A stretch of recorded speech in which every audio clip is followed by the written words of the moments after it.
So ఇంకొకటి ఏంటంటే పెద్ద పేగు క్యాన్సర్ అనేది కూడా చాలా కామన్గా వస్తున్నాయి. పెద్ద పేగు క్యాన్సర్ అనేది మెయిన్గా ఉన్న లక్షణం ఏంటి అంటే మోషన్లో రక్తం పడడం. చాలామంది మోషన్లో రక్తం పడగానే అది పైల్స్ అనో ఫిజియర్ అనో దాన్ని చాలా ఈజీగా వదిలేస్తుంటారు. కానీ అలాంటి వాళ్ళకి ఏంటి అంటే చాలామంది కూడా తర్వాత ప్రాబ్లం తగ్గట్లేదు అని ఒక 2-3 నెలల తర్వాత, ఒక 6 నెలల తర్వాత వచ్చి మా దగ్గరికి వచ్చేసరికి కింద మోషన్కి వెళ్ళే దారిలో మొత్తం లార్జ్ ఇంటెస్టైన్కి స్కోప్ చేసి మొత్తం చూసినప్పుడు చాలామందికి గడ్డలు లాంటివి ఉంటుంటాయి. సో అది క్యాన్సర్ గడ్డలాగా నిర్ధారణ చేయడం జరిగింది.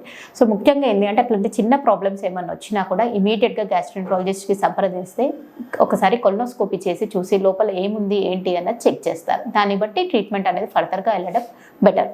సో ఇట్లాంటి మోషన్లో మెయిన్గా బ్లడ్ పడడం లాంటివి ఉన్నా, లేదు అంటే కొన్ని రోజులు మోషన్స్ సరిగ్గా రాకపోవడం, కొన్ని రోజులు మోషన్స్ ఎక్కువ రావడం, అట్లాంటివి ఏమన్నా సడన్గా బరువు తగ్గినా, కడుపు నొప్పి లాంటిది ఏమన్నా వస్తున్నా, సో ఇమీడియట్గా గ్యాస్ట్రెంట్రాలజిస్ట్ సంప్రదిస్తే దానికి తగ్గట్టు చూసి చేస్తారు. సో ఇట్లాంటి లక్షణాలు ఏమన్నా వస్తే మీరు ఇమీడియట్గా హాస్పిటల్కి రావచ్చు.